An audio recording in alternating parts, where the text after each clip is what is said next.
अजीज़ा ने गिरामी वक़ार, ये सारी बातों के बाद हम आते हैं उस करबला के मैदान में।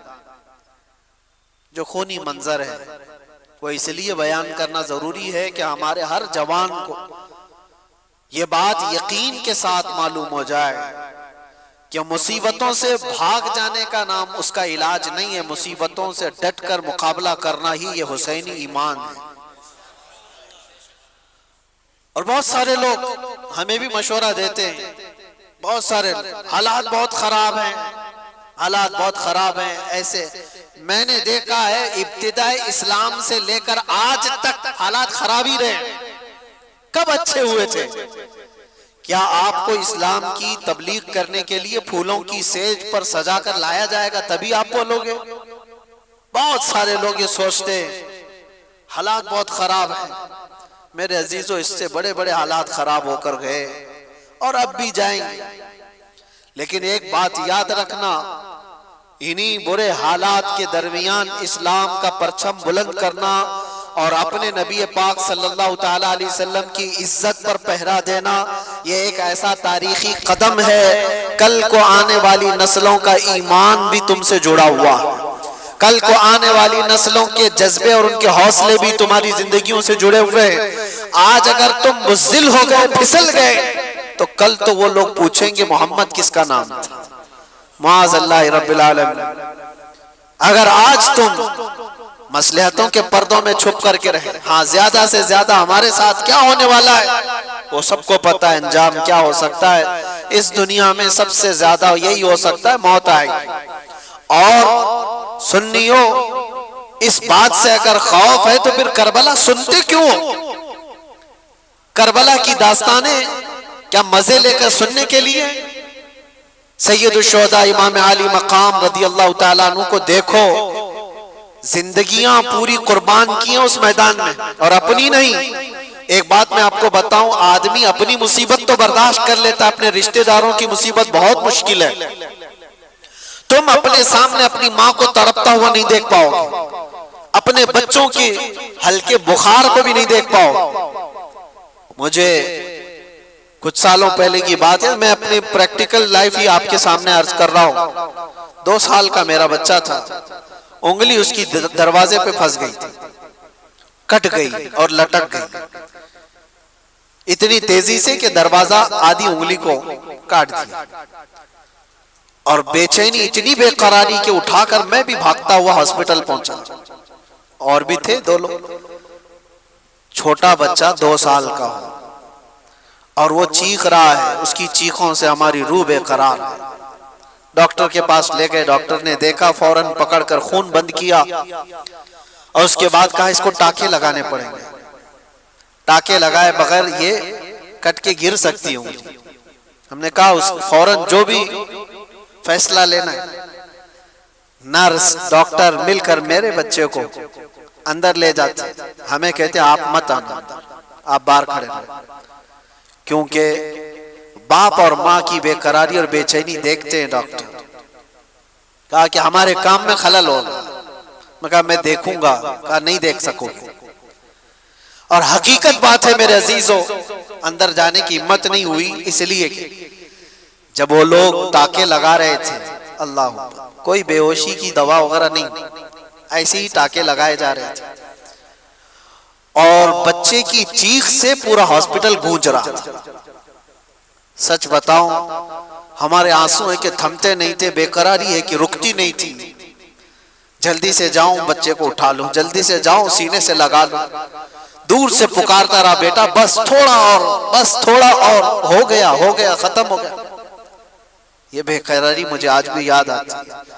फिर उस दिन भी मैंने याद किया था, सिर्फ उंगली कटी थी तो ये बेकरारी थी। वो सैयदुश्शुहदा इमाम अली मकाम की गोद में जालिमों ने बच्चों को छलनी कर दिया था। उनके हल्कों में तीर चलाकर इमाम के हाथ में ही उनके बच्चे को शहीद किया था। कैसे वो अपने हाथ में बच्चा उठा करके खड़े होंगे? एक्सप्लेन हम नहीं कर सकते इस चीज को, तसव्वुर से बढ़ करके ये चीज। हम सबके सबर मिल करके भी इमाम हुसैन के कदम तक नहीं पहुंच सकते। हमारी जिंदगियों के सबके सबर मेरे अजीजों, ये आसान काम नहीं है। आपको पता है अजीजों की मौत एक के बाद दूसरा, दूसरे के बाद तीसरा, तीसरे के बाद चौथा शहीद होता जा रहा हो, जो इमाम आली मकाम की तरफ से आ रहा है। इमाम हुसैन जानते थे हमारे काफिले में कुल मिलाकर 82 लोग हैं, उधर 22,000 का लश्कर है, मुकाबला कैसे होगा? क्या इमाम आली मकाम को दुनियावी हालात पर खबर नहीं थी? वो रसूलुल्लाह के वो वारिस जिनको रसूलुल्लाह सल्लल्लाहु अलैहि वसल्लम ने फरमाया मेरा जूदो सखा पूरा हुसैन को दिया गया है, क्या वो इमाम आली मकाम को हालात की खबर नहीं थी? सब खबर थी, उन्हें पता भी था ये कोई मुकाबला नहीं। लेकिन वही मैं जो कहता हूं, इम्तिहान की घड़ी बहुत डिफरेंस होती है, बहुत अलग होती है। इमाम आली मकाम को करबला के मैदान में खड़े रहना था, कयामत तक आने वाले मुसलमानों के लिए एक मिशाले राह बन करके कि तुम्हारी जिंदगी में इससे बढ़कर के तकलीफ नहीं आ सकती, तुम्हारी जो भी तकलीफें होंगी वो छोटी होंगी, और तुम अगर घबराते हो कभी छोटी मुसीबतों में तो ऐ मुसलमानों मुझे देख लेना। इमाम हुसैन का ये दर्स था, तुम देख लेना। आज मुझे बताओ कोई भी ऐसा बंदा है जिसको भूखा और प्यासा भी रखा जा रहा हो, जिसकी सारी निस्बतों को पामाल करके करबला के मैदान में जबरदस्ती लाया गया हो, जहां जानवर भी पानी पी सकते हो और रसूलुल्लाह का घराना पानी नहीं पी सकता? ये सब्र और इस्तिकामत की वो घड़ी। अब सोचो, एक साथ किसी के साथ हादसा हुआ होगा, मैं मानता हूं, जैसे कहीं पहाड़ की चट्टान के नीचे आ गए, कोई बह के एक ही खानदान चला गया, ऐसे हादसे तो हो सकते हैं। एक साथ चले गए, कोई किसी घर पे ऐसा हुआ हो। इमाम आली मकाम के साथ ऐसा नहीं, स्टेप बाय स्टेप देखा जा रहा है। सुबह से लेकर एक की मौत, उसको बर्दाश्त करना, उसको सहना, रिकवरी के लिए वक्त तो लगता है, लेकिन कैसे एक साथ मिलकर पूरे खीमे हुसैन को नहीं खत्म किया गया था। इमाम हुसैन रदी अल्लाह ताला अन्हु के साथी पहले जा रहे हैं, जो जाते दुआ सलाम करके मैदान में जाते और वापस नहीं आते थे, और अगर वापस आते तो सिर्फ इतना कहते थे कि पानी की चंद बूंद मिल जाए तो और लड़ेंगे। लेकिन मेरे अजीजों, इमाम हुसैन रदी अल्लाह ताला अन्हु की उम्र पाक उस वक्त आप अंदाजा करो 56 साल की उम्र है। 56 साल की उम्र में वो एक एक लाश को उठा करके जमा करते जा रहे हैं, और जब बारी आई खानदान की, और खानदान में हजरत इमाम कासिम जो इमाम हसन के बेटे जवान थे 19 साल के, जब वो जा रहे थे तो इमाम आली मकाम ने उनको देख करके सिर्फ इतना कहा था, मेरे मरहूम भाई इमाम हसन की तुम यादगार थे। लेकिन ये सारी यादगारें एक के बाद दीगरे मैदान करबला की रौनक बनती जा रही थी। वो गए वो यजीदियों के दरमियान कितनी देर तक एक तन्हा शेर लड़ेगा? ये सारे भेड़िए जब जत्थे के साथ हमला करते, तीरों से छलनी करके जख्मी करके गिराते और फिर सर को जिस्म से अलग कर देते थे। हजरत इमाम कासिम और हजरत अली अकबर जो हजरत इमाम हुसैन के बड़े शहजादे, उनकी भी उम्र तकरीबन 19 या 20 साल की उम्र। सोचो है नौजवानों, जिनकी उम्रें आज 20 साल के आसपास है, 18 साल, 20 साल, 22 साल। ऐ नौजवानों, तुम्हारी इस जवानी की जिंदगी में तुम रात भर गेम खेलते हुए बैठे हो, इंटरनेट चलाते हो, और इमाम हुसैन के शहजादे इस्लाम बचाने के लिए अपनी जानों को हथेली पर लेकर करबला में खड़े थे। कल कयामत को क्या मुंह दिखाओगे उनके सामने? उनकी भी तो जवानियां थी, उनकी भी तो शादियां होनी थी, वो रसूलुल्लाह का घराना था। पूरे इस्लाम की इज्जत को बचाने के लिए वो करबला के मैदान में कुर्बानियां दे रहा है। वो मंजर मुझे याद आता है हजरत अब्बास अलम बरदार, हजरत इमाम आली मकाम के भाई हैं, सगे भाई हजरत अब्बास, मौला अली शेर खुदा के बेटे। इनको एक चीज बेकरार कर गई, वही मैं कह रहा हूं ना, अपनी तकलीफें बर्दाश्त कर सकता है आदमी, अपने अहले खाना अपने रिश्तेदारों की तकलीफ बर्दाश्त नहीं कर पाता। हुआ ये कि 9 साल की बच्ची हजरत बीबी सकीना, वो हजरत इमाम आली मकाम की छोटी शहजादी हैं, वो हजरत अब्बास से कहने लगी, चचा क्या आप जाकर के हमारे लिए पानी का इंतजाम कर सकते हैं?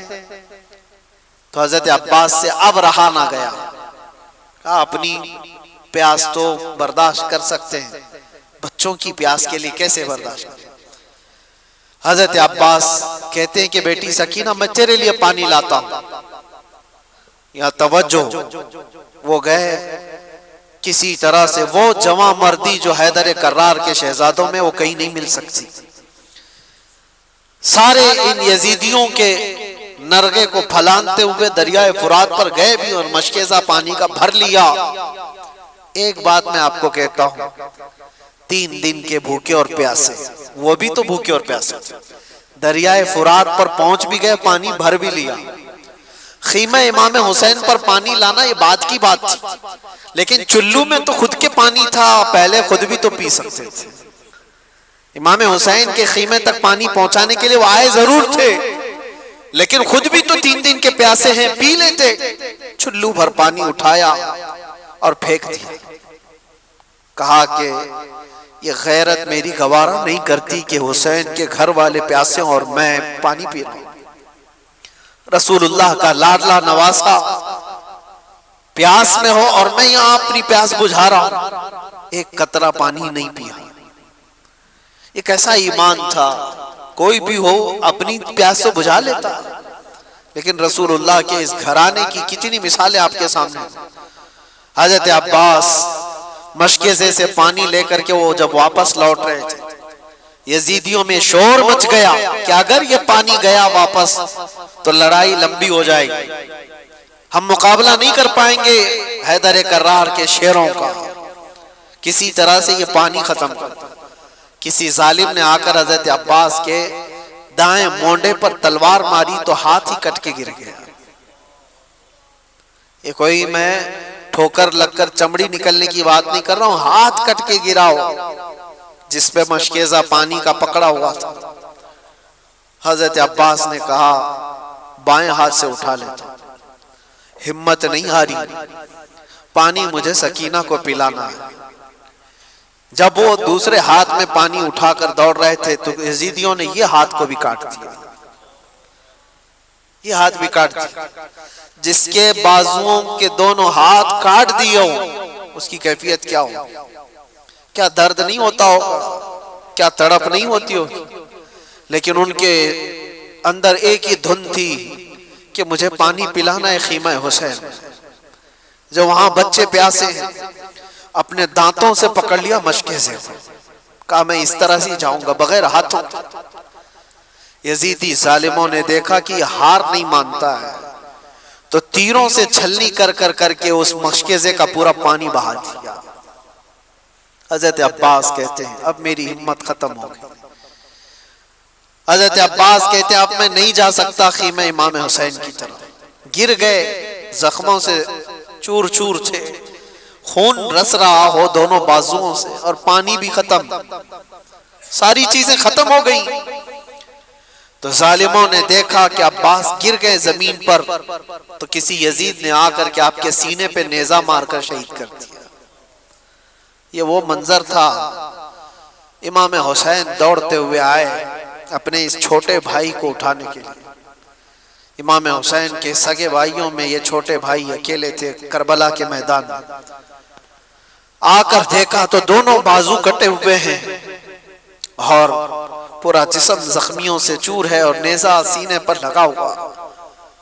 आपने इमाम आली मकाम ने उनको उठाया और जानते हो ये एक ही मौका है जब रिवायत मिलती है इमाम आली मकाम ने अल्लाह की बारगाह में यूं अर्ज किया था, अपनी रीढ़ की हड्डी को पकड़कर, कमर को पकड़, अल-आन इनकसर ज़हरी, आज मेरी कमर टूट गई। भाई जब चला जाता है तो कमर टूट गई, लेकिन ये नहीं कहा कि ईमान टूट गया। जिस्म कमजोर हो जाता है लेकिन ईमान नहीं।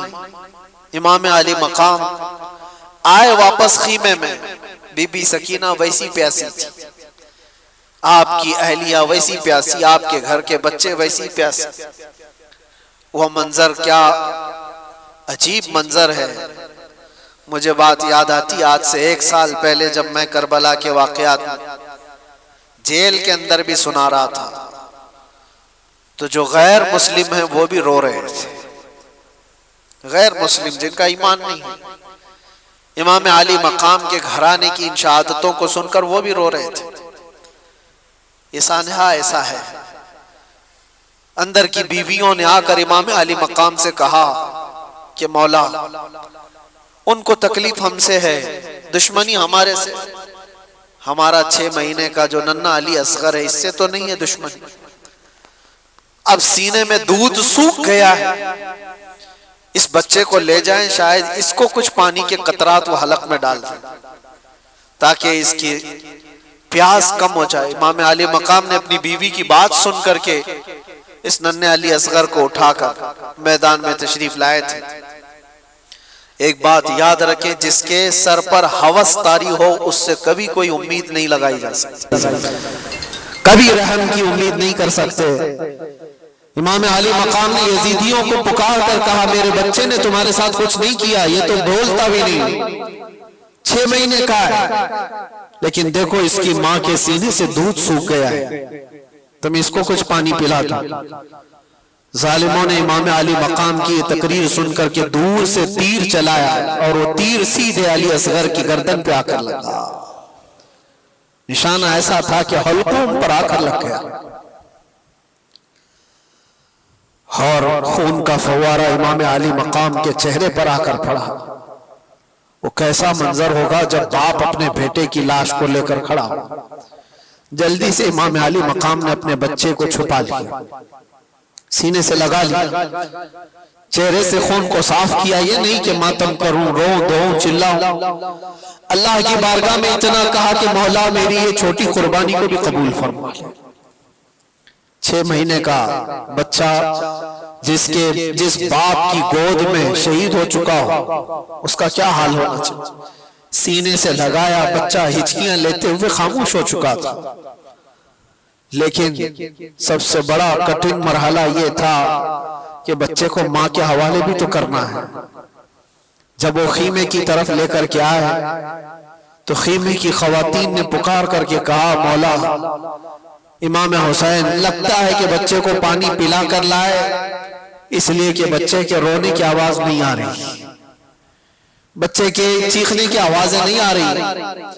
दूर से खवातीन ने पूछा इमाम अली मकाम से कि मौला क्या बच्चे को उन्होंने पानी पिला दिया।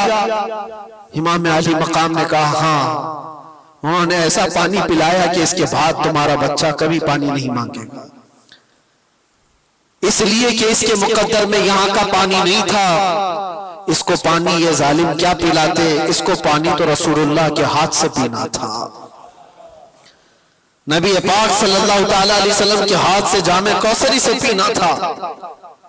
कैसा सब्र का मौका हो सकता है। ये सब मैं आपको मरहले बता रहा हूं, ज़हनों को हाजिर रख करके सोचो कि उस मैदान में खड़े हुए उस इमाम अली मकाम के साथ क्या गुजर रहा था। जब ये सब शहादतें हो गई थी, वो आखिरी वक्त था जुम्मा का, जब इमाम ज़ैनुल आबिदीन खीमे में आ गए, कहा कि मौला मुझे जाने की इजाजत है। एक ही बेटे बच्चे थे इमाम अली मकाम के, इमाम ज़ैनुल आबिदीन बीमार थे और वो कपड़े पहन करके जब अपने बाबा जान के पास आए, 17 साल की उम्र के, इमाम अली मकाम से कहा मुझे बाबा इजाजत दो, सारे भाई हमारे शहीद हो चुके, घर पूरा चला गया, आपकी इज्जत और आबरू पर कोई हर्फ आने ना पाए जब तक आपका बेटा है।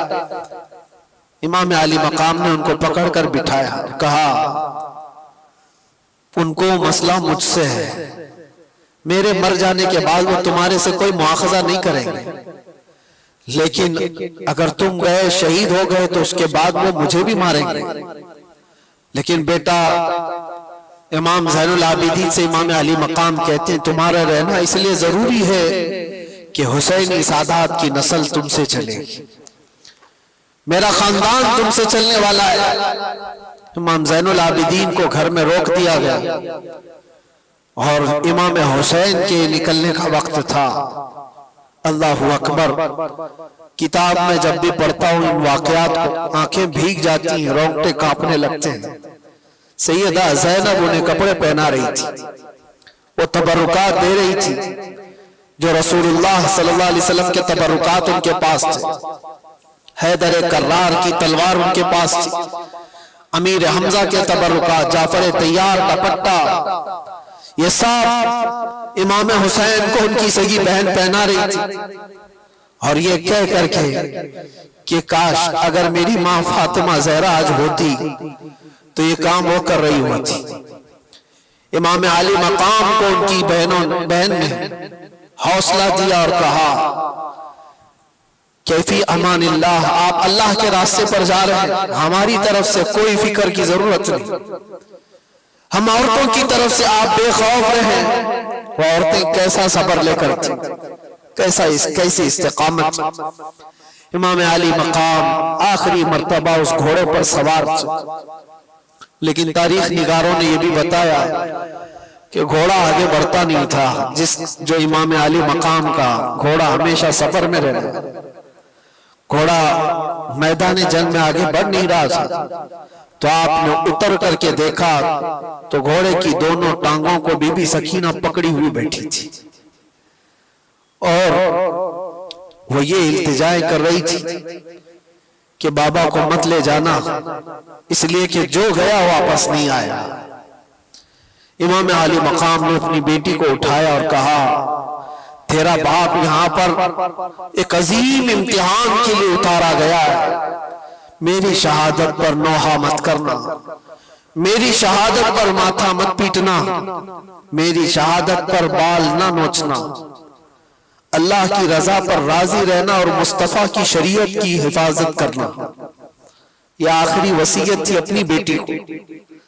और जब गए मौला इमाम हुसैन, आखिरी वक्त भी इमाम आली मकाम ने उनको मौका दिया। यजीदियों को कहा अब भी जो कुछ हो गया है उसको खत्म किया जा सकता है, मेरे घर वाले सब कत्ल हो गए, अब भी तुमको मौका देता हूं कि मेरे कत्ल से अपने हाथों को रंगीन न करो, वरना क़यामत में क्या मुंह लेकर के आओगे मेरे नाना के पास, क्या जवाब दोगे। आखिरी खुतबा भी इमाम अली मकाम का मैदान करबला में गूंजता रहा, लेकिन यजीदियों पर कोई असर ना हुआ। एक बात मैं आपको बताऊं, ये ना असर होने वाली बात कब आती है? जब किसी पर कोई बात असर नहीं करती है तो ये वही मकाम होता है जब दिल दुनिया की लालच में मुर्दा हो चुका हो। वो आज भी हो सकता है। और कहा गया जब किसी का दिल मुर्दा होता है लालच में, दुनिया की लालच में, उसके लिए मां से जिना भी कोई बड़ी बात नहीं होती। इसलिए हमेशा याद रखो, दिल के मुर्दा होने से पहले पहले अपने दिलों का इलाज करो। दिल जिसका मुर्दा होता है उसे कोई एहसास ही नहीं होता कौन मर रहा है कौन जी रहा है। इसलिए मेरे अजीजों, वो यजीदी जो वहां खड़े थे वो मुर्दा दिल थे, लालच सवार थी, दुनिया की हवस सवार थी। इमाम आली मकाम के दिए हुए खुतबों का कोई असर नहीं हुआ। उनको खुतबा सुनने की जरूरत क्या थी, सिर्फ इतना देख लेते चेहरे इमाम हुसैन में जलवे रसूल नजर आ रहा होता। क्या उनको ये नहीं मालूम था कि ये फातिमा ज़हरा का लाडला है? क्या उन्हें ये नहीं मालूम था ये हैदर कर्रार का लख्ते जिगर है? क्या उन्हें ये नहीं मालूम था कि रसूलुल्लाह ने कहा है अपनी हदीस पाक में, अल हसन वल हुसैन सय्यदा शबाबी अहलिल जन्नह, हसन और हुसैन जन्नती जवानों के सरदार हैं। ये सब बातें उनको नहीं मालूम थी? सब मालूम थी, लेकिन तुफ है, लानत है दुनियावी हवस और हिर्स का कि जब ये किसी के दिल पर सवार हो जाती है तो फिर तमाम एहसासात उसके खत्म हो जाते हैं। एक ही चीज नजर आ रही होती है, दुनिया दुनिया दुनिया। वो निस्बतों का एहतराम नहीं करता, उसे माँ बाप बेटी उस्ताद मुर्शिद औलिया अंबिया कुछ माने नहीं रखते। दिल जब मुर्दा होता है, इसीलिए मैं कहता हूं मेरे अजीजों, दिलों को मुर्दा होने से बचा लेना, हमेशा दिलों को मुर्दा होने से बचा लेना। मैं इस पर फिर गुफ्तगू करूंगा इंशाअल्लाह। आज जिक्र की मजलिस भी है और हम अपने दिलों को जिंदा करने के लिए आए, लेकिन तज़किरा इमाम हुसैन का इसलिए जरूरी था कि आज की ये रात मौला हुसैन की कैसी रात रही होगी। जब आप आए आखिरी खुतबा भी दिया, जालिमों पर कुछ असर ना हुआ, लड़ने पर तुल गए। और लोग ये तो बयान करते हैं कि इमाम अली मकाम को शहीद कर दिया गया, लेकिन क्या आपने कभी ये भी सुना कि इमाम अली मकाम के शहजादों ने इन कुत्तों की कैसी दुर्गत बनाई थी? एक एक शहजादे ने 100 पर हमला किया था। एक एक शहजादे ने 100 पर हमला किया है, इसीलिए तो वो मुकाबला तन्हा कर नहीं पाते थे। हजरत इमाम कासिम इमाम हसन के बेटे, एक ही जवान ऐसा है जो मैदान में मौजूद एक बहुत बड़ा पहलवान मुकाबले में आया था और उसने कहा था कि मैं इस बच्चे के मुकाबले का लायक नहीं हूं, ये बच्चा मेरे लायक नहीं है, मैं तो अपने बेटे भेजता हूं। उसके 4 बेटे थे उस पहलवान के। इमाम कासिम को वो 19 साल का जवान ये कह रहा था, लड़का है और मैं लड़कों से मुकाबला नहीं करता, मेरा बेटा काफी है। पहले अपने बेटे को भेजा इमाम कासिम के मुकाबले में, मिनट नहीं गुजरे थे कि गाजर की तरह काट के रख दिया। दूसरे बेटे को भेजा, इमाम कासिम ने उसकी गर्दन उड़ा दी। तीसरा आया, तीसरा भी मर गया। चौथा आया, चौथा भी मर गया। एक हैदर कर्रार का शहजादा है, पहलवान के 4 पहलवान बेटों को मिनटों में उड़ा दिया। अरे उनको पानी दिए होते तो 22,000 को एक इमाम कासिम ही खत्म कर देता है। लेकिन वो इम्तिहान की घड़ी थी, इम्तिहान की घड़ी थी। और उसके बाद वो पहलवान फिर मुकाबले में आया कि 4 मेरे बच्चों को ये गाजर मूली की तरह काट के रख चुका है। और आया और कहने लगा, तू जानता है मेरा मकाम क्या है, मैं कितने लोगों से तन्हा लड़ सकता हूं। बड़ी बुलंद बांग दावे करते हुए वो आया।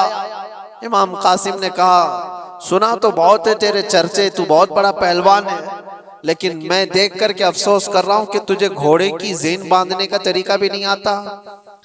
घोड़े की जो रस्सी होती है, ये बांधना एक फन होता है फौजी का, सिपाही का, तुझे बांधने का तरीका नहीं आता और इतना बड़ा पहलवान कहलाता है। उसके लिए शर्मिंदगी की बात थी, आर की बात थी, बहुत ऐब की बात थी। वो कहा, मेरे घोड़े की रस्सी सही बांधने का तरीका मुझे नहीं आता, तुम सिखा रहे हो। वो घोड़े की नाती देखने के लिए क्या झुका था, इमाम कासिम ने एक ही वार में उसको खत्म कर दिया।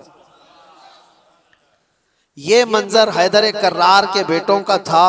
मैं आपको इसलिए बता रहा हूं कि सिर्फ और सिर्फ शुहदाए कराम की शहादत ही नहीं, ये भी बताओ कि मारा भी कैसे।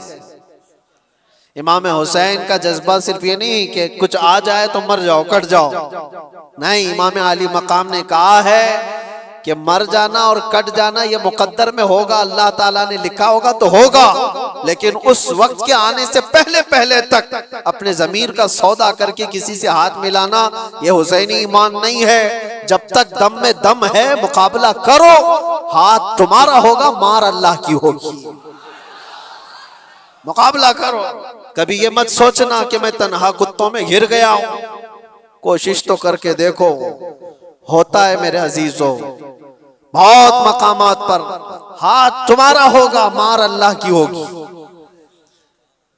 और इमाम हुसैन, इमाम अली मकाम जब मैदान करबला में आखिरी वक्त उन जालिम कुत्तों से लड़ रहे थे, एक दो नहीं कितनों को ढेर किया था। 3 दिन का प्यासा, 56 साल का रसूलुल्लाह का बेटा, कितनों को वो मौत के घाट उतार रहे थे। फिर ऐलान हो गया कि अगर इनके मुकाबले में इस तरह जाते रहोगे तो ये सब कटते रह जाएंगे, शाम तक शायद सफाया हो जाए, घेर लो इनको, तीरों से छलनी करो। पहले हर तरफ से तीरों की बारिश शुरू हो गई। इमाम अली मकाम के पूरे जिस्म में जगह जगह तीर आकर लगने लग गए। बाज तारीख निगारों ने कहा है कि 72 से ज्यादा तीर लगे हुए थे। 72 तीर किसको कहते हैं? और आप इतने ज्यादा तीर जब जिस्म पर लगे तो घोड़े से आप उतर आए। ये वही वक्त था, जुमा का वक्त, आशूरा का 10वीं मुहर्रमुल हराम। इमाम आली मकाम जैसे ही उतरे सजदे में गिर गए। सजदे में जैसे ही गिरे, उन जालिम कुत्तों ने सोचा इससे बेहतर मौका नहीं है। खोली और शिमर जैसे इन जालिमों ने इमाम आली मकाम की पीठ पर अपना पांव रख करके आपके सर मुबारक को जिस्म से अलग कर दिया। इन्ना लिल्लाहि व इन्ना इलैहि राजिऊन। लेकिन मेरे अजीजों, इमाम हुसैन रदी अल्लाह तआला अन्हु की इस शहादत उज़्मा पर जितना गम करो वो कम है, जितना गम मनाओ वो कम ही है। हम मानते हैं जिंदगी भर इस दुख को हम साथ लेकर जीते हैं, लेकिन साथ में उनका ये मैसेज भी तो लेकर के जाओ। आज लोग ये समझते हैं सिर्फ पट्टी बांध लेने से हुसैनी हो जाएगा। तुम पट्टी बांध करके दिखा रहे हो या हुसैन लिख करके? मेरे अजीजों, इमाम आली मकाम पट्टी बांधे तो नहीं थे, लेकिन दाढ़ी जरूर रखे हुए थे। हुसैन के नाम की पट्टी तो चेहरे पर आ गई, हुसैन के नाम की दाढ़ी क्यों नहीं आई? वो रसूलुल्लाह का शहजादा जो अपने अखलाक व किरदार के साथ मैदान करबला में आया था, साल भर ऐश कर रहे, नाच रहे, गा रहे, सब कुछ कर रहे, और मुहर्रम में तुम्हें गमे हुसैन है। गमे हुसैन का हक वो अदा करता है जिसे पैगाम हुसैन की भी याद है। हुसैन क्यों शहीद हो गए थे? इसलिए कि इस्लाम हम तक पहुंच जाए, ये ईमान की दौलत बाकी रहे। ये जो आज आप रौनकें देख रहे हैं ये मस्जिदों की, क्या ये इमाम आली मकाम की कुर्बानी की बरकत नहीं है? आज पूरी दुनिया में मैं मानता हूं इस इस्लाम को आबियारी अता की है खून इमाम हुसैन। इसीलिए कहा है कत्ले हुसैन असल में मर्गे यजीद है, इस्लाम जिंदा होता है हर करबला के बाद। इमाम आली मकाम का ये पैगाम याद रखो है नौजवानों। तुम्हारी जिंदगी में बहुत सारे ऐसे मौके आएंगे, बहुत सारे ऐसे मौके आएंगे, और यजीदी फितनों से तुम्हें दो चार होना पड़ेगा।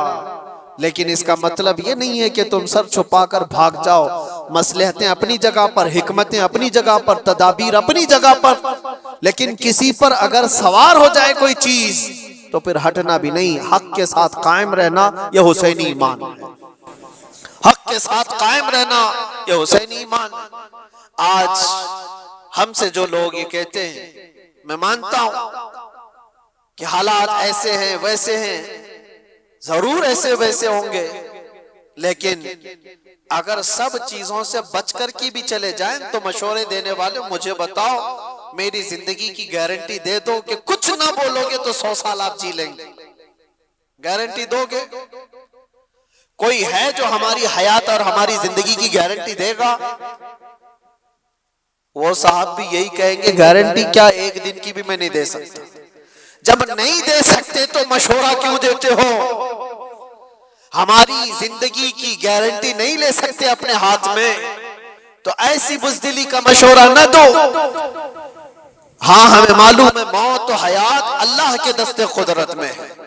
अगर रब तबारक व तआला चाहे तो चूंटी से भी तुम मर सकते हो, मच्छर से भी मर सकते हो, और अगर वो ना चाहे तो बड़े से बड़े फिरौन भी तुम्हारा कुछ नहीं कर सकते। नमरूद हो कि फिरौन हो कि यजीद हो, कोई तुम्हारा बाल बेका नहीं कर सकता। ये ईमान है और ये तकदीर है। तो जब तक अल्लाह ताला हयात बाकी रखा है, तुम्हारे जिस्मों में जान बाकी है, हुसैनी किरदार के साथ जियो मेरे अजीज। क्यों ये ढकी छुपी जिंदगी? आज जानते हो सबसे ज्यादा आज हमारे ऊपर जो मामलात हैं कि हर चीज तुम्हारी निशाने पर जो ली जा रही है, उसकी वजह यह है कि तुम इन तमाम चीजों से भागे भागे फिर रहे हो। क्या ये मजमा फजर में होता है?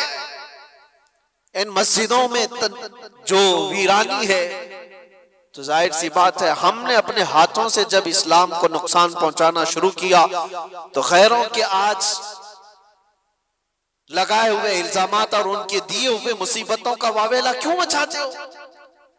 हमने खुद अपने हाथों से कितना बर्बाद किया है। शादी महलों में जाकर देखो कौन सा इस्लाम दिखता है। सारी औरतें बेनकाब, हजारों किस्म के फैशन, हजारों किस्म के पाउडर, लाली, मेकअप, जो पूरी दुनिया को दिखाने के लिए। ये कौन सी खवातीन है? क्या ये फातिमा जहरा की कनीज़ें हैं? आपको पता है जब इमाम हुसैन का सर लेकर नेज़े में डालकर दिमश्क में आया था जुलूस, खानदान रसूल की बीवियां भी उस जुलूस में थी।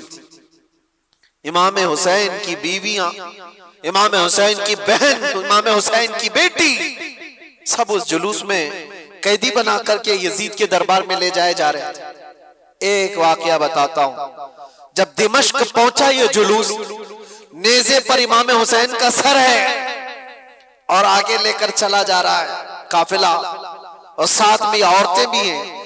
दिमश्क में पूरा मजमा टूट पड़ा था ये मंजर देखने के लिए कि करबला से लुटा हुआ काफिला आया है, और इनको देखने के लिए सारे लोग मजमे के बड़ी तादाद में गलियों में खड़े थे। अब सोचो, जिसका तमाशा देखने के लिए पूरा शहर खड़ा हो, उसके सामने से गुजरना है।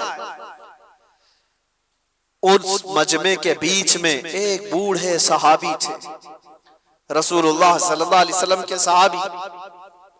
वो देख करके रोने लग गए कि क्या मंजर है, मैंने इस सर को देखा था, ये सर वही है जिसको रसूलुल्लाह बोसा दिया करते थे। मेरे आका अपनी जुबान इनके मुंह में देते थे, इमाम हुसैन को अपना लुआब चुसाते थे। वो सहाबी देख करके दौड़ते हुए मजमे में आए। ये जो काफिला जा रहा था, इसमें देखकर पहचान लिया बीबी सकीना। तवज्जो चाहता हूं मेरे अजीज, बीबी सकीना को देखकर पहचान लिए कि यकीनन हुसैन की बेटी है। करीब आए, हिचकियां बंद गई, कहा बच्ची, हमारी जिंदगियां कुर्बान तुम्हारे घराने पर, हम कुछ नहीं कर सके। जालिमों की हुकूमत ने तुम्हारे बाबा को शहीद कर दिया। बच्ची बताओ, मैं मुल्के शाम में दिमश्क में रहता हूं, कोई हाजत हो तो मुझे बताओ। उस मौके पर जो भूखे और प्यासे कैदी आए हो, अपनी हाजत क्या नहीं कह सकते थे? आप नाना जान के साहबी हैं? सकीना ने पूछा। उन्होंने कहा, हाँ बेटी, मैं रसूलुल्लाह का गुलाम साहबी, कुछ हाजत हो तो बताओ। बीबी सकीना ने क्या हाजत मांगी थी वो मैं मैसेज देना चाहता हूं। कहा कि मेरे नाना जान के साहबी, ये मेरे बाबा का जो सर नेज़े पर ले जाया जा रहा है, इस सर को थोड़ा आगे बढ़ा दिया जाए, आगे लेकर के जाएं। उस साहबी ने पूछा कि क्यों, ऐसी ख्वाहिश तुम्हारी क्यों है? का बात यह है कि इस कटे हुए सर को देखने के लिए जो मजमा उमर पड़ रहा है, जो लोग आ रहे हैं, वो सर को देखते देखते हमारी इज्जतों की तरफ भी नजर करते, हमारे पर्दे का ख्याल करते हुए मैं ये चाहती हूं कि सर को आके ले जाया जाए ताकि लोग सर देखने में मसरूफ रहें और हमारे पर्दे की पाबंदी हो सके। उस मौके पर अगर कोई अपने पर्दे की पाबंदी का ख्याल करती हो, ये घराना हुसैन का है, जिसका पूरा घर लुट चुका हो, और उस वक्त 9 साल की बच्ची ये कहती हो मुझे मेरे पर्दे की फिक्र है। मैं अपनी बहनों से पूछता हूं, घर की खवातीन से पूछता हूं, तुम्हारा क्या लुटा है कि तुम बेपर्दा बाहर घूमती? तुम्हारे साथ क्या हुआ है? कुछ नहीं हुआ। कयामत के दिन उस बीबी सकीना का भी सामना करना है, फातिमा ज़हरा का भी सामना करना है। इन खवातीन को पता नहीं है इस्लाम का चेहरा जो बिगाड़ करके रखी है। दुनिया तुम्हें, ये हवस के पुजारी तुम्हें सिर्फ इस्तेमाल करना जानते हैं, कोई औरतों के हुकूक की बात नहीं करता। यह नाटक है, यह ढकोसला है जो वुमेन राइट की बात करते हैं। औरतों के हुकूक के हम अलंबरदार हैं, पासदार हैं। कौन सा औरतों के हुकूक? या औरतों के हुकूक की बात नहीं करते, औरतों को नंगा स्टेज पर नचाने की कोशिश करते। ये सारे वो कुत्ते हैं राल टपकाते हुए औरत को नंगा देखकर मजे लेना चाहते हैं, और हमारी बच्चियों को ऐसा लगता है कि ये आजादी है। आजादी नहीं, ये जहन्नमी जिंदगी है। अल्लाह ने तुम्हें अशरफुल मखलूकात बनाया, तुम जानवरों की तरह जिंदगी गुजारना चाहते हो। जानवर तो कपड़े नहीं पहनते, और यहां औरतों को ऐसा लगता है जितना शॉर्ट लिबास पहनेंगे उतना फैशन है, जितना कम कपड़ा पहनो तो फैशन है। कम कपड़ा पहनना अगर फैशन है तो कुत्ते और जानवर जो भैंस है वो तुम्हारे से ज्यादा फैशनेबल है, वो तो एक भी कपड़ा नहीं पहनते। क्या नंगा रहना कोई फैशन है? उम्मते मुस्तफा के ईमान को गारत करने के लिए दुनिया फैशन के तौर तरीके बनाती है। माँ और बहनों की आज इज्जत लूटी जा रही है, इसकी वजह क्या है? काश इस्लामी पर्दे की हिमायत की होती है, इनकी इज्जतें महफूज होती। ऐ नौजवानों, एक बात याद रखो, मैं यहां से पैगाम औरतों को दे रहा हूं जरूर, लेकिन एक हदीस ये भी सुना कर जाता हूं। अल्लाह के नबी सल्लल्लाहु अलैहि वसल्लम ने फरमाया, दयूस जहन्नमी है, दयूस जहन्नमी है, दयूस जहन्नमी है। 3 बार मुस्तफा करीम सल्लल्लाहु अलैहि वसल्लम ने फरमाया। तो सहाबा ने पूछा, या रसूल अल्लाह कौन है दयूस? मेरे आका ने फरमाया, वो मर्द जहन्नम में जाएगा जिसकी औरत बेपर्दा बाहर घूमती है। तो मर्द के लिए हुजूर ने फरमाया, मर्द जो अपनी औरत को बेपर्दा बाहर घुमाता है वो जहन्नम में जाएगा। तो जो बेपर्दा औरत है उसका अजाब क्या होगा? इमाम आली मकाम का घराना वो नहीं है जो अपने घराने को बनाए हुए हो। दास्ताने करबला सुनना है तो पैगामे करबला भी सुनो। सिर्फ कत्ल हो गए, कट गए, मारे गए, शहीद हो गए, ये सिर्फ और सिर्फ करबला के मैदान का पैगाम नहीं है। पैगाम करबला हकीकत में ये है कि चाहे हमारा सब कुछ लुट जाए, दामने मुस्तफा पर कोई उंगली उठा ना सके। आज हजारों उंगलियां तुम्हारी तरफ क्यों उठ रही हैं? तुम नशा करते हो, तुम शराब पी रहे हो, तुम चरस गांजे न जाने क्या क्या चीजें करो, उंगलियां तुम्हारी तरफ उठाई जा रही। ये ऐसा करते, ये ऐसा करते, ये ऐसा करते, दर हकीकत तुम्हारी तरफ ये उंगलियां नहीं है, तुम्हारी निस्बत रसूलुल्लाह से कम इस बात का ख्याल करते कि दुनिया मेरी तरफ उंगली उठाकर कहीं हुजूर को तो नहीं गाली दे रही। आज नबी पाक सल्लल्लाहु ताला अलैहि वसल्लम तक जो ये जालिम उंगलियां उठ रही हैं, उसकी वजह कुछ अमाल है, बुरे अमाल है। तौबा करो। मेरे मुस्तफा करीम सल्लल्लाहु अलैहि वसल्लम जिस तरह तुम्हें देखना पसंद करते थे वैसे बन जाओ। बस ये जिंदगी है। जिंदगी ये नहीं है किसी की किसी के लिए, जिंदगी है नबी की नबी के लिए। ना समझ मरते हैं जिंदगी के लिए, जीना मरना है सब कुछ नबी के लिए। बस इस पैगाम के साथ अपनी जिंदगियों में तब्दीलियां लाओ। ए जवान, तब्दीलियां लाओ। आज से तकरीबन 100 साल पहले की बात है। आजादी हिंद के मौके पर, हिंदुस्तान की आजादी से पहले की बात है। मैं नागपुर गया हुआ था, बहुत बड़े मुफ्ती साहब ने ये बात मुझे बताई थी। अली बरादरान मशहूर हैं आजादी के मौके पर, जो गदर हुआ था 1857 के मौके पर। उस वक्त भी बहुत सारे मामला पेश आए थे। अली बरादरान 2 मौलाना लोग, उन्होंने एक पैगाम दिया था 5 से 15 मिनट के लिए। नागपुर स्टेशन पर बहुत सारे मुसलमानों का मजमा आया और उनसे पूछा कि आज के हालात में क्या करना चाहिए। उन्होंने सिर्फ 2 जुमलों में कहा था, मैं कोट कर रहा हूं सिर्फ इस बात को इसीलिए कि हकीकत है ये। कहा कि कुछ नहीं, सबको टोपी और दाढ़ी कंटिन्यू पहनना चाहिए। टोपी कंटिन्यू पहनो और दाढ़ी कंटिन्यू रखो। कहा इसमें क्या मैसेज है? कहा तुम्हें पता नहीं इसका रौब अल्लाह ताला दिलों पर कैसा रखता है।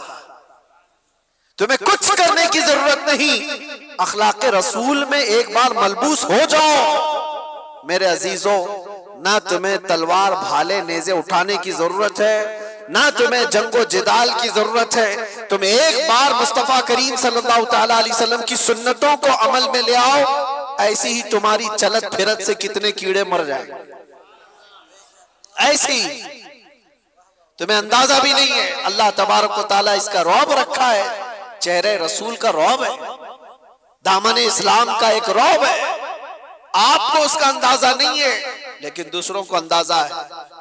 इसलिए मैं दावत देता हूं, उठो वगर न हश्र न होगा फिर कभी, दौड़ो के जमाना चाल अपनी चल गया, कुव्वत इश्क से हर पस्त को बाला कर दो, दहर में नामे मोहम्मद से उजाला कर दो। उन्हें जाना उन्हें माना, न रखा गैर से काम, लिल्लाहिल हम्द मैं दुनिया से मुसलमान गया। बस इस बात पर हुजूर को तवज्जो में रखो, उन्हें जाना, उन्हें जाना, फिर तुम्हें फर्क कुछ नहीं होना चाहिए, फिर किसी चीज का कोई असर भी नहीं होना चाहिए। अगर हुजूर से सच्ची मोहब्बत करते हो तो मुझे बताओ, क्या ये बात हक है या नहीं? वो जो न थे तो, और वो जो न हो तो, इस जुमले पर तवज्जो रखना। बस पूरे शेर में ये जुमला मैं तवज्जो के साथ अर्ज करता हूं। वैसे तो ये पूरा शेर ये, वो जो न थे तो कुछ न था, वो जो न हो तो कुछ न हो। जान है वो जहान की और जान है तो,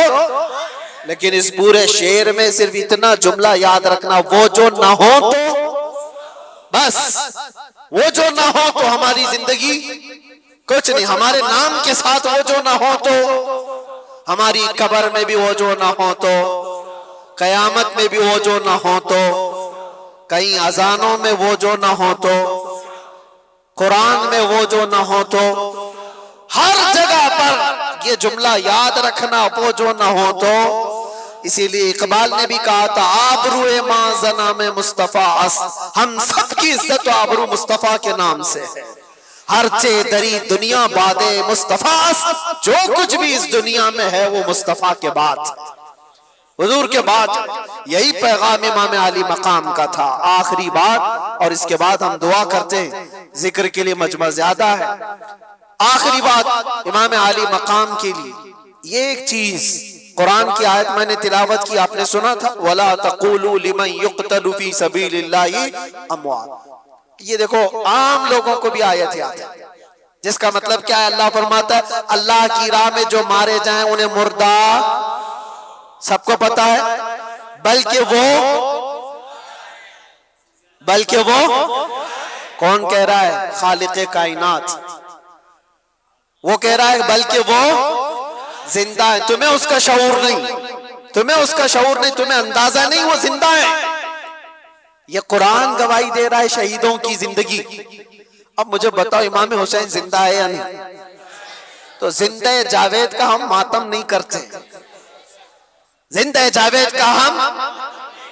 खैर, मुझे जो बात अर्ज करनी है, एक तरफ तो कुरान की ये आयत और एक तरफ दूसरी आयत मैं आपको बताता हूं 20वें पारे में अल्लाह अपने रसूल से फरमा रहा है, या अबू जहल, या उतबा, या शैबा, ये सब जितने दुश्मनाने रसूल है, इन्नका ला तुस्मिउल मौता वला तुस्मिउस सुम्मा दुआ। ऐ रसूल, आप इनको अपनी बातें सुना नहीं सकते, इसलिए कि ये गूंगे बहरे मुर्दा हैं। अल्लाह फरमा रहा है क्या है? वो मुर्दा है। किसको मुर्दा कह रहा है? वो चलते फिरते भी हैं, खाते पीते भी हैं, उठते बैठते भी हैं, बातचीत भी करते हैं। और कुरान क्या कह रहा है? वो मुर्दा है। और एक तरफ करबला के मैदान में आओ, हाथ अलग है, पैर अलग है, जिस्म अलग है, धड़ अलग है, गर्दन अलग है। कुरान कहता है वो जिंदा है। कुरान क्या कहता है? और दूसरी जगह पर तो अल्लाह ने और भी उससे बुलंद बात फरमाई, वला तहसबन्नल्लज़ीना कुतिलू फी सबीलिल्लाहि अमवाता, बल्कि उनके मुर्दा होने का गुमान भी मत करो। कहना अलग बात है, सोचना अलग बात है। पहली आयत में क्या था? मुर्दा ना कहो। दूसरी आयत में अल्लाह फरमाता है मुर्दा सोचो भी मत, सोच में भी ना आए तुम्हारे क्यों मुर्दा है। अब ये फलसफा समझ में आता है? जो चल रहा है, फिर रहा है, खा रहा है, पी रहा है, अल्लाह फरमा रहा है वो मुर्दा है, उन्हें कुछ सुना नहीं सकते आप। और जो कट के टुकड़ों में बदल गए, अल्लाह फरमा रहा है मुर्दा सोचना भी मत, वो जिंदा है। कुरान से पूछो फिर जिंदगी और मौत कहते किसे? जिंदगी और मौत क्या है? कुरान के फलसफे के एतबार से तुम्हें ये जवाब मिलेगा, सिर्फ और सिर्फ रूह निकल जाने का नाम मौत नहीं, और चलने फिरने का नाम भी जिंदगी नहीं। चलने फिरने का नाम भी जिंदगी नहीं, और रूह निकल जाने का नाम भी मौत नहीं।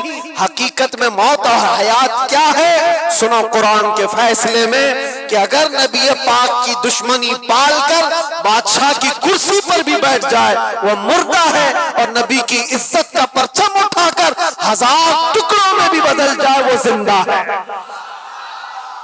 मौत और हयात इश्क रसूल का नाम है। मौत और हयात ईमान का नाम है, ईमान का नाम है। मौत तो हयात ईमान हो तो फिर अब मरने का खौफ क्या है तुम? ये बात इसलिए मैं अर्ज किया, करबला के मैदान में जो शहीद हुए उनको मुर्दा कह सकते हो? नहीं, ईमान पर जिनकी मौत हुई है, जुल्मन अगर कत्ल हुए हैं तो अल्लाह ने उनकी जिंदगी की शहादत कुरान में अता फरमाई। तो अब मरने का डर क्यों पालते हो? अब मरने का डर क्यों पालते हो? दो प्लस पॉइंट तुम्हारे पास है। अगर जुल्मन मारे गए तो शहादत के बाद हमेशा की जिंदगी, और ये तो इब्तिदा है, मरने की इब्तिदा है। अगर जुल्मन मारे गए तो शहादत और हमेशा की जिंदगी। और दूसरी बड़ी नेमत यह है कि कब्र में पहुंचने से पहले ताजदारे मदीना की जियारत। इससे बढ़कर के और क्या चाहिए? जब किसी बंदे को ये ख्यालात हो कि मुझे मेरे मुस्तफा की जियारत करनी है, तो वो बंदा मरने से डरता नहीं है, बल्कि वो रोज इंतजार में होता है कि वो घड़ी कब आएगी जब आंखें बंद होगी और दीदारे मुस्तफा होगा। इसीलिए मेरे अजीजों, जानते हो आप, एक मोमिन सालेह को मौत के बाद उसके घर वाले कब्र में ले जाकर दफन करके आते हैं तो हुजूर ने जो फरमाया वो सच है कि मुनकर नकीर आते हैं, फरिश्ते आएंगे सवाल जवाब के लिए, लेकिन हुजूर फरमाते कब्र में मैं भी हूंगा और मुनकर नकीर हुजूर की तरफ दिखा करके मुर्दे को पूछते इनके बारे में क्या कहता था। ये सवाल होगा कि नहीं होगा? लेकिन शायर ने बहुत अच्छे अंदाज में इसको कहा है, जो बंदा जिंदगी भर ये तमन्ना करते करते करते रह गया कि आज होगी जियारत की कल होगी, आज होगी जियारत की कल होगी, और मर गया बंदा, ख्वाब में जियारत ना हो सकी, अब उसको यकीन था मरने के बाद तो होगी, मरने के बाद तो पक्का होगी। और जब मर गया तो कब्र में आकर फरिश्ते झिझोड़ कर उठा रहे हैं तो झंझला करके क्या कहेगा? अब तो पाए नाज से ऐ फरिश्तों क्यों उठो, अरे मर के पहुंचा हूं यहां इस दिल रुबा के वास्ते, मर के पहुंचा हूं यहां, मुझे यहां तक पहुंचने में मरना पड़ा है, मौत आई है तब मैं यहां पहुंचा हूं, गिर पड़ के यहां पहुंचा, मर मर के इसे पाया, छूटे ना इलाही अब संगे दरे जाना ना। मेरे अजीजों, इस तमन्ना के साथ अपनी जिंदगी गुजारो। आज जो शब आशूरा है, दुआ करो कि मौला करी जब तक हमारी जिंदगियां बाकी हैं, हमारे जिस्म में खून का आखिरी कतरा बाकी है, ईमान और इज्जत की जिंदगी अता फरमा, और जालिमों की सोहबत से और बुज़दिलों की सोहबत से हमेशा हमारी हिफाजत फरमा, हमारी रगों में हुसैनी खून अता फरमा, हमारे दिलों के अंदर जज्बे हुसैनी अता फरमा, हमारी औलाद हमारी नस्ल सबको गुलामान हुसैन में पैदा फरमा, और यजीदी फितनों से मौला हमें डट कर मुकाबला करने की तौफीक अता फरमा। व आखिर दावाना अनिल हम्दुलिल्लाहि रब्बिल आलमीन। अस्सलाम।